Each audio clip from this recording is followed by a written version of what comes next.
আসসালামু আলাইকুম রহমতুল্লাহ। আশা করি সকলেই ভালো আছেন। বহুল প্রতীক্ষার পরে বাংলাদেশ সেনাবাহিনীতে এমওডিসি সৈনিক পদে নতুন একটি নিয়োগ বিজ্ঞপ্তি প্রকাশিত হয়েছে। এখানে সারা দেশের সকল জেলার শুধুমাত্র পুরুষ প্রার্থীর আবেদনটি করতে পারবেন যারা এসএসসি পাশ করেছেন এবং সেই সাথে যাদের বয়স 2 নভেম্বর 2025 তারিখে 17 বছরের কম এবং 25 বছরের বেশি হবে না, তারা এখানে আবেদনটি করতে পারবেন। অর্থাৎ 17 থেকে 25 বছরের মধ্যে যারা রয়েছে তারা কিন্তু এখানে আবেদনটি করতে পারবেন। আর একটা কথা বলে রাখি, এটি কিন্তু যে কোনো দোকান থেকে আবেদনটি করতে পারবেন না, কারণ বেশিরভাগ দোকানে ট্যাপ ওয়ালেট নাই। বাংলাদেশ সেনাবাহিনীতে এমওডিসি পদে আবেদন করার জন্য ট্যাপ ওয়ালেটের মাধ্যমে পেমেন্ট সম্পন্ন করতে হবে।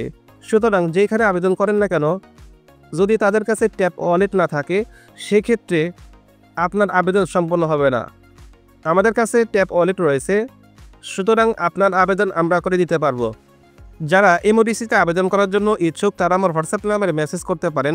দয়া করে হোয়াটসঅ্যাপ নাম্বারে কেউ প্রশ্ন করার জন্য মেসেজ দিবেন না। আপনার কোনো প্রশ্ন অথবা মতামত থাকলে কমেন্ট করে জানাবেন।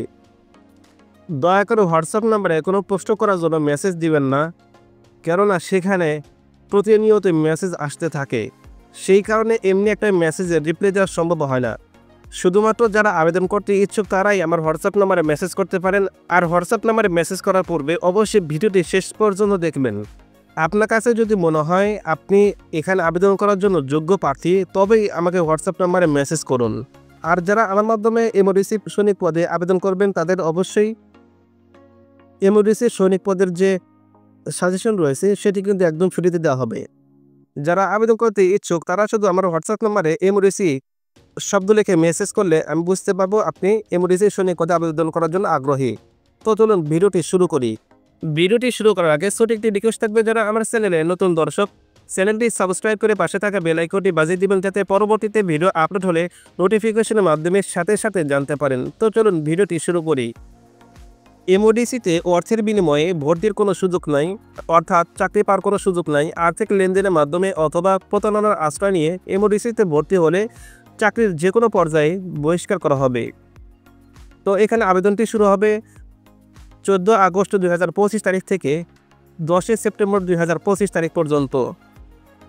শেষ সময় এবং শেষ তারিখের অপেক্ষা না করে শুরুতে আবেদনটি করে নেবেন। 2025 সালে MODC centre and records Rajendrapur সেনানিবাসে সৈনিক পদে শুধুমাত্র পুরুষ প্রার্থী ভর্তি কার্যক্রম অনুষ্ঠিত হবে। এমওডিসিতে যোগদানে আগ্রহী উল্লিখিত জেলার প্রার্থীদের আবেদনের জন্য বিস্তারিত তথ্য বলে নিম্নরূপ। এখানে দুইটি ট্রেড রয়েছে, যে কোনো ট্রেডে আবেদনটি করতে পারবেন, জিডি এবং করণিক। একজন প্রার্থী প্রয়োজনীয় যোগ্যতা সাপেক্ষে সাধারণ জিডি এবং করণিক ট্রেডে আবেদন করতে পারবেন। এছাড়া এমওডিসি সদস্যদের সন্তানগণ এমএস প্রার্থী হিসেবে আবেদনটি করতে পারবেন। সকল ক্ষেত্রে অনলাইনের মাধ্যমে আবেদন সম্পন্ন করতে হবে। প্রতি আবেদনের অনুকূলে সর্বমোট 300 টাকা, ভর্তি পরীক্ষার ফি বাবদ 200 টাকা এবং অনলাইন রেজিস্ট্রেশন ফি বাবদ 100 টাকা পরিশোধ করতে হবে। আবেদনের যোগ্যতা: বয়স 2 নভেম্বর 2025 তারিখে সর্বনিম্ন 17 থেকে 25 বছরের মধ্যে হতে হবে। বয়স্কদের ক্ষেত্রে কোনো প্রকার এফিডেভিট গ্রহণযোগ্য নয়। অর্থাৎ যাদের বয়স 3 নভেম্বর 2000 থেকে শুরু করে 2/11/2008 মধ্যে রয়েছে তারা কিন্তু এখানে আবেদনটি করতে পারবেন। আবারও বলছি, যাদের বয়স 3/11/2000 সাল থেকে 2/11/2008 মধ্যে রয়েছে তারা কিন্তু এখানে আবেদনটি করতে পারবেন। শিক্ষাগত যোগ্যতা: সাধারণ ট্রেডে এসএসসি অথবা সমমান পরীক্ষায় 2 পয়েন্ট পেয়ে উত্তীর্ণ হতে হবে। আর করণিক ট্রেডে এসএসসি অথবা সমমান পরীক্ষায় সর্বনিম্ন 3 পয়েন্ট পেয়ে উত্তীর্ণ হতে হবে। উচ্চতা হলো 5.6 ইঞ্চি অর্থাৎ 1.68 মিটার।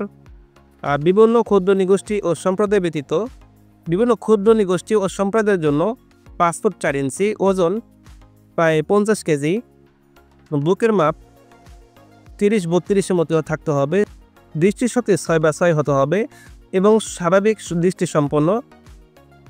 স্বাস্থ্য পরীক্ষার যোগ্য হতে হবে। সাঁতার জানা আবশ্যক, ন্যূনতম 50 মিটার। বৈবাহিক অবস্থা অবশ্যই অবিবাহিত হতে হবে। ভর্তির সময় যে সমস্ত কাগজপত্র সামগ্রী নিয়ে আসতে হবে: শিক্ষাগত যোগ্যতার মূল সনদপত্র, মার্কশিট, ফটোকপি হলে সত্যায়িত করতে হবে, তবে পরবর্তীতে মূল সনদপত্র উপস্থাপন করতে হবে।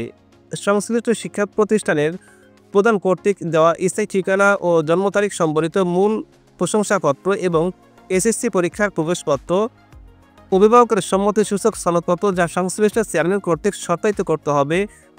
সংশ্লিষ্ট চেয়ারম্যান কর্তৃক দেওয়া জন্মসূত্রে নাগরিকত্ব ও চারিত্রিক সনদপত্রের মূল কপি, নিজ জন্ম নিবন্ধন সনদপত্র এবং জাতীয় পরিচয়পত্রের সত্যায়িত ফটোকপি যদি থাকে, পিতা ও মাতার জাতীয় জন্ম নিবন্ধন স্মার্ট কার্ডের সত্যায়িত ফটোকপি, সদ্যতলা পাসপোর্ট সাইজের 5/4 সেন্টিমিটার 6 কপি এবং স্ট্যাম্প সাইজের 2.5/2 সেন্টিমিটার 2 কপি সত্যায়িত করতে হবে। ছবির ব্যাকগ্রাউন্ডে নীল অথবা আকাশি রঙে থাকতে হবে। পরদীয় পোশাকে হালকা রঙের হতে হবে। অবশ্যই ল্যাব প্রিন্ট করতে হবে। স্থানীয় কোনো কম্পিউটার দোকানে যদি ল্যাব প্রিন্ট থাকে তবে সেখান থেকে প্রিন্ট করবেন, অন্যথায় সাধারণ প্রিন্টার দিয়ে প্রিন্ট করবেন না। লিখিত পরীক্ষার জন্য কলম, জ্যামিতি বক্স, পেন্সিল, স্কেল ও ক্লিপবোর্ড ইত্যাদি নিয়ে আসতে পারবেন। উপজাতিদের ক্ষেত্রে উপজাতি প্রমাণ স্বরূপ তাদের রাজা অথবা উপজাতি প্রধান কিংবা সিটি কর্পোরেশন ইউনিয়ন চেয়ারম্যান কর্তৃক সনদপত্র নিয়ে আসতে হবে। নির্বাচন পদ্ধতি: স্বাস্থ্য পরীক্ষা, শারীরিক পরীক্ষা, লিখিত পরীক্ষা, বাংলা, ইংরেজি, গণিত, সাধারণ জ্ঞান ও বুদ্ধিমত্তা ও সাক্ষাৎকারের মাধ্যমে যোগ্য প্রার্থী নির্বাচন করা হবে। প্রশিক্ষণকাল: 6 মাস মেয়াদী মৌলিক সামরিক প্রশিক্ষণ গ্রহণ করতে হবে। পরীক্ষার কেন্দ্র হলো MODC centre and records, Rajendrapur সেনানিবাস। ট্রেড হলো 2টি, একটা হলো জিডি, একটা হলো কারণিক।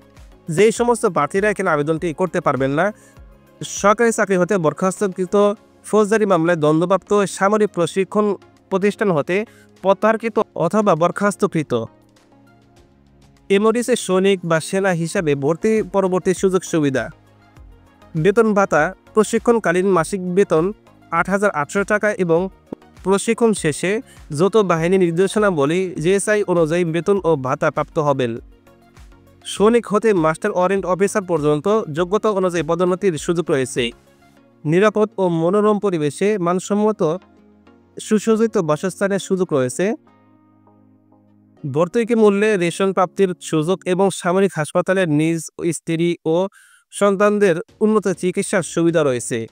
এখানে যে সমস্ত এলাকার প্রার্থীরা আবেদনটি করতে পারবেন তারা হলেন ঠাকুরগাঁও, পাবনা, পটুয়াখালী, ঢাকা, শরীয়তপুর, চাঁদপুর, নীলফামারী, কুষ্টিয়া, বরগুনা, গাজীপুর, সুনামগঞ্জ, লক্ষ্মীপুর, বগুড়া, ঝিনাইদহ, নেত্রকোনা, নরসিংদী, সিলেট, নোয়াখালী, নওগাঁ, সাতক্ষীরা, ময়মনসিংহ, নারায়ণগঞ্জ, মৌলভীবাজার, ফেনী, চাঁপাইনবাবগঞ্জ, খুলনা, শেরপুর, মুন্সিগঞ্জ, হবিগঞ্জ, চট্টগ্রাম, রাজশাহী, পিরোজপুর, জামালপুর, ফরিদপুর, ব্রাহ্মণবাড়িয়া, কক্সবাজার, সিরাজগঞ্জ, ভোলা, কিশোরগঞ্জ, মাদারীপুর, কুমিল্লা এবং রাঙ্গামাটি। বাংলাদেশের 64 জেলার মধ্যে সর্বমোট 42টি জেলার প্রার্থীরা এখানে আবেদনটি করতে পারবেন। আবারও বলছি, যারা আবেদন করতে ইচ্ছুক তারা আমার হোয়াটসঅ্যাপ নম্বরে মেসেজ করতে পারেন। আবেদন করার পরে যদি পেমেন্ট করতে না পারেন তবে কিন্তু আবেদন গ্রহণ করা হবে না। ভিডিওটি অনেক বড় হয়ে যাবে, সেই জন্য ট্যাপের মাধ্যমে অনলাইনে আবেদনের নিয়মাবলী দেখানোর প্রয়োজনীয়তা মনে করছি না। আর যদি দেখায়ও তবুও এখানে আবেদন করতে পারবেন না, কারণ বেশিরভাগ মানুষের কাছে ট্যাপ ওয়ালেটটা নাই। নগদ বিকাশ থাকলেও ট্যাপ ওয়ালেট যেহেতু নাই, সেক্ষেত্রে বাধ্য হয়েই যার কাছে ট্যাপ ওয়ালেট রয়েছে তাদের কাছে আবেদনটি করতে হবে। আর এখানে অবশ্যই এটি মনে রাখতে হবে, পরীক্ষার ফি পরিশোধ করার পরে প্রার্থীরা এই ওয়েবসাইটের মাধ্যম থেকে প্রবেশপত্র ডাউনলোড করতে পারবেন। পরীক্ষার ফি পরিশোধের পরই প্রবেশপত্র ডাউনলোড করা যাবে। উল্লেখ্য যে আবেদনের 15 দিনের মধ্যে প্রবেশপত্র প্রিন্ট করতে ব্যর্থ হলে পরবর্তীতে প্রিন্ট করা যাবে না। অর্থাৎ আবেদন করার পরে 15 দিনের মধ্যে যদি প্রবেশপত্র প্রিন্ট করতে না পারেন অথবা পিডিএফ যদি না থাকে, পরবর্তীতে এই পিডিএফটা ডাউনলোড করতে পারবেন না। প্রার্থীর পূরণ করা সকল তথ্যই প্রবেশপত্রে প্রদর্শিত হবে, তাই প্রবেশপত্র সহ পরীক্ষায় অংশগ্রহণ করতে হবে। প্রবেশপত্র ছাড়া ভর্তি পরীক্ষায় অংশগ্রহণের সুযোগ প্রদান করা হবে না। ভর্তি পরীক্ষার 72 ঘন্টা পূর্বে প্রত্যেক প্রার্থীকে এসএমএস-এর মাধ্যমে প্রার্থীর রেজিস্ট্রেশনকৃত মোবাইল নম্বরে পরীক্ষার স্থান ও তারিখ জানানো হবে। প্রার্থীরা তার পরীক্ষার স্থান ও তারিখ ট্যাপ এই নাম্বারে থেকে সক্রিয় এসএমএস পাবেন। প্রার্থীর অ্যাপ্লিকেশন কোড হারিয়ে গেলে অথবা ভুলে গেলে অথবা জরুরি প্রয়োজনে ট্যাপের হেল্পলাইনে কল করতে পারেন। ভাড়া বাসা বর্তমান অস্থায়ী ঠিকানাকে স্থায়ী ঠিকানা হিসেবে গণ্য করা হবে না। নিজস্ব প্রত্যেক স্থায়ী ঠিকানা ব্যবহার করে আবেদন করতে হবে। স্থায়ী স্বাস্থ্য সমস্যার জন্য একাধিকবার অযোগ্য বিবেচিত প্রার্থীকে আবেদন না করার জন্য অনুরোধ করা হলো। ধন্যবাদ সবাইকে ভিডিওটি শেষ পর্যন্ত দেখার জন্য। আপনার কোনো প্রশ্ন অথবা মতামত থাকলে কমেন্ট করে জানান। ভিডিওটি ভালো লাগলে ভিডিওতে একটা লাইক দিন। চলমান সকল সার্কুলারের সকল আপডেট সবার আগে পেতে চ্যানেলটি সাবস্ক্রাইব করে রাখুন। চাকরির বিজ্ঞপ্তি নিয়মিত পেতে আমাদের সাথে যুক্ত হতে পারেন ফেসবুক ও হোয়াটসঅ্যাপ গ্রুপে, লিঙ্ক ডেসক্রিপশন বক্সে দেওয়া আছে।